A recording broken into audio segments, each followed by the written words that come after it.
అలా అని అనలేము. అలా అని ఏమి అనలేము మనము. ఆ!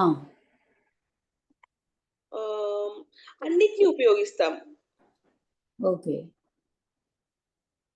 అంటే మన అవసరం బట్టి. రైట్. అదేలెండి. అంటే ఈ రామాయ, రామస్య ఎక్కువ వాడేటప్పుడు హ్మ్. గృహాత్, నగరాత్ ఈ ఆ! పంచమి ఆ! విభక్తిలోటి ఇప్పుడు ఇది చెప్తాను. ఇప్పుడు మీకిది అర్థమైపోయిందా? ఈ నాకు శబ్ద ఈ రూపము టేబుల్ పంపిస్తారు గదా! చెప్పండి? ఈ టేబుల్ పంపిస్తారు గదా నాకు వాట్సాప్‌లో? పంపిస్తాను. ఆల్రెడీ పంపించేసాను. మీ దాంట్లోనే ఓపెన్ చేశాను. ఓకే. ఇంకొకటి గూడా పిల్లలకి కానీ, ఎవరికైనా డైరెక్ట్‌గా ఈ శబ్ద రూపం ఇచ్చేస్తే భయపడిపోతున్నారు. నెలలు నెలలు పడుతుంది ఒక రామ శబ్ద రూపం నేర్చుకోవటానికి. లే. నాకు వీళ్ళు ఇచ్చారండి. కాకపోతే నేనేంటంటే, ఈ ఫస్ట్ టేబుల్ ఉంది చూడండి విభక్తిస్ అని ప్రథమ, ద్వితీయ, తృతీయ అని. హ్మ్. ఇది నాకు ఇది పెట్టలేదు. ఈ లేబుల్ వాళ్ళు పెట్టకుండా ఈ 3 కంపార్ట్మెంట్స్ ఇచ్చారు. ఫస్ట్ కంపార్ట్మెంట్ ఇప్పుడు అవును. అంటే ఆ! వాళ్ళు అక్కడ కన్‌ఫ్యూజ్ అయ్యా నేను. అక్కడ కన్‌ఫ్యూజ్ అయ్యా. అది యెస్. నేర్చుకోకపోవటం అది ఏది ప్రథమలో ఏమున్నాయి, ద్వితీయలో ఏమున్నాయి అనేది కంఠస్థం చేయట్లేదు కాబట్టి, ఏ విభక్తి అంటే వెంటనే ఫైండ్ ఔట్ చేయలేకుండా ఉన్నా. ఆ! అయితే ఇప్పుడు మనం జస్ట్ పర్వాలేదు. ఇప్పుడు పురుషుల వరకు క్యారెక్టర్‌ని తెలుసుకున్నాం. ఆ రైట్. పురుషుల్లో ఉండే క్యారెక్టర్స్‌కి ఈ హ్మ్. 21 బాక్సెస్ అవసరం ఖచ్చితంగా. ఓకే. ఈ 21 బాక్సెస్‌తో మనము ఆల్‌వేస్ కనెక్ట్ అయ్యి ఉండాల్సుంటుంది. హ్మ్. ఇక్కడ, సపోజ్ ఇక్కడ మీరు అంటే ప్రథమ పురుష అనే ఆహ్, ఇప్పుడు ఒక సిట్యుయేషన్ హ్మ్. కాస్త మీరు వినటానికి కూడా బానే ఉంటుంది ప్రశాంతంగా తర్వాత. అయితే ఇప్పుడు ఏం చేద్దాము అంటే, రామః ఏ పురుషంలో వస్తాడు? రామః ఉత్తమ. అయ్యో! ఉత్తమ కాదు. రామః ప్రథమ.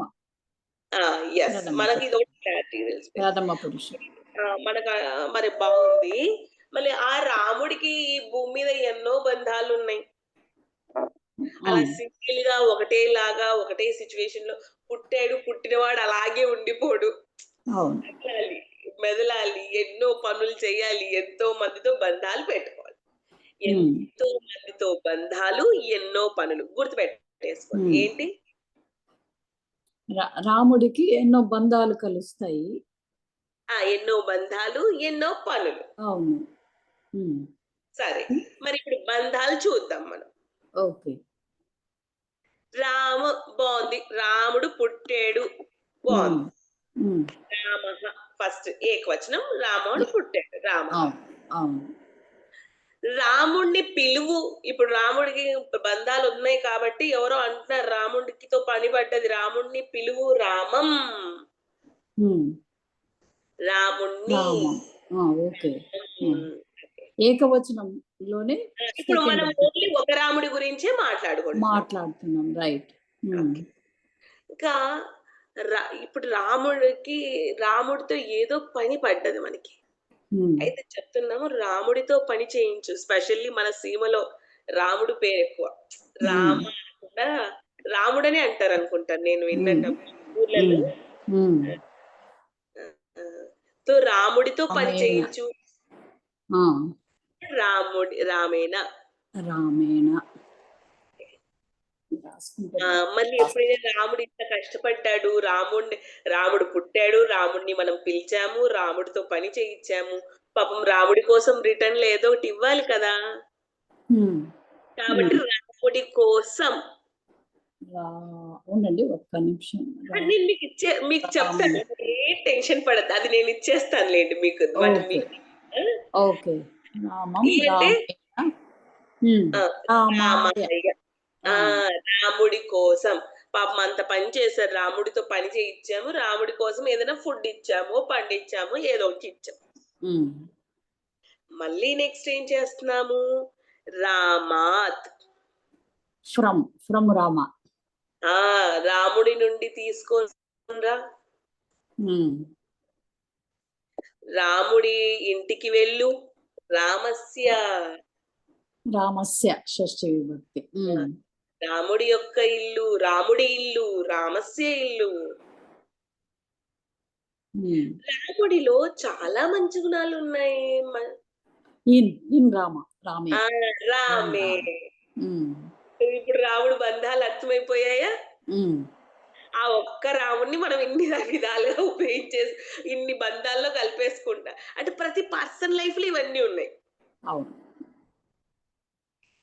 ఏదో చాలా మంది ఇది సింపుల్.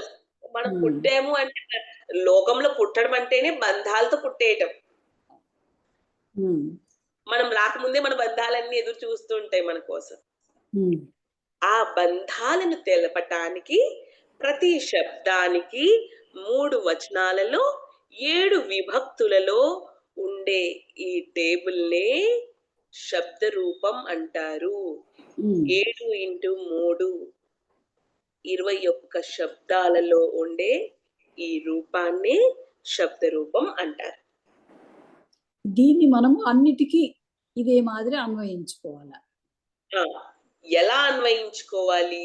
అందుకోసమే ఇక్కడ పెట్టాము అకారాంతః. అంటే ఏంటి? అంతః. ఆ అంతంలో ఉండేవి ఇంకా పుల్లింగమై ఉండేవన్నీ రాముడిలాగానే. రామ, లక్ష్మణ, శివ, పరమేశ్వర. ఇప్పుడు అకారాంతః అన్నారు. అకారాంతః అంటే ఏంటి? రామ అనేదనే? కాదు కాదు. రామలో అంతము ఆ అకార్ ఆ అంతంలో ఉంది. రామా రామ అంతే కదా. రామ. అందుకే అకారం అంతము. అకారం ఎక్కడ ఎక్కడ మనకి తెలుస్తుంది? సంస్కృతంలో చాలా సైంటిఫిక్ లాంగ్వేజ్ మనం వింటాం కదా. ఈ మాలో 2 అక్షరాలు ఉన్నాయి. ఎలా? హాఫ్ మా అండ్ కింద ఇలా ఉంటే మా ఆ మిక్స్ అయిందని. నేను ఇది ఎందుకు పెడుతున్నారు అనుకునేదాన్ని. ఎందుకంటే లేదు, ఇది హలంతము.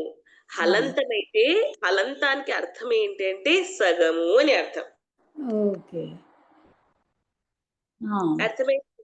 ఆ సగాన్ని మనం ఏం చేస్తాము? దీనికి సింపుల్ గా చెప్పాలంటే మన వర్ణమాలలో అచ్చులు హల్లు ఉన్నాయి. అచ్చులేమో మహారాజులు, స్వయం రాజంతే ఇది స్వరాహ, ఇవి ఇండిపెండెంట్. హల్లులు చూడటానికి గొప్పగా కనిపించేస్తుంటాయి కానీ అవి ఇండిపెండెంట్ కాదు. ఆ అచ్చులు ఈ హల్లులు ఏం చేస్తాయి అంటే ఇవన్నీ సగం రూపాలే హల్లులవన్నీ. వాటి రియల్ రూపం ఏంటంటే అవి కుంటివి, సగం సగమే ఉంటాయి. కానీ మన అచ్చులతో కలిసిపోయి అది వాటిని రూపాన్ని బాగా దృఢంగా చేసుకుంటాయి. అందుకే మనం గుణింతాలు రాసుకుంటూ ఉంటాము. గుర్తుందా మీకు? ఏంటి గుణింతాలు? తెలుగులో గుణింతాలు. కక్క, కిక్కి, కుక్కు. చూసారా? హల్లులన్నీ అచ్చులతో కలిసిపోయాయి.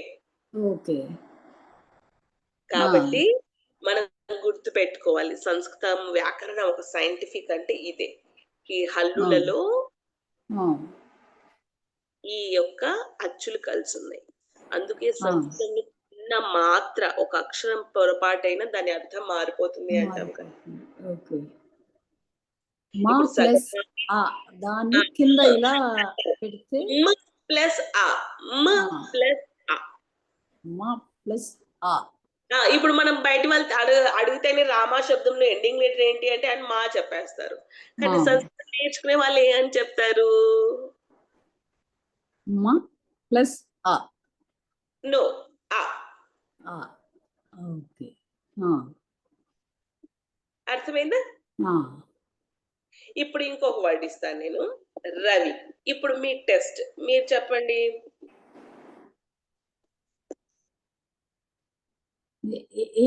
ఏం చెప్పంటారు నన్ను? ఇందులో ఎండింగ్ ఎక్కడ? ఇది వి కదండి? Yes, very good. Next word అయిందేమో. నెక్స్ట్ షాబాష్, వచ్చేసిందా మీకు logic? Bhanu. Next word Bhanu. Bhanu. Bhanu. బా ను ను అండి. ను. భా నులో బాలు ను రుకారాంతం రు మనం ఇది ఇచ్చాం కదా కింద. ఉకారాంతము. ఉకారాంతం కొమ్ము. ఆ, వచ్చేసిందా ఇప్పుడు? భాను. ఋషి.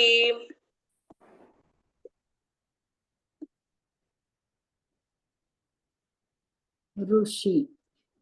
ఆ, ఇది రు పేర్లోనే ఉంది కదా.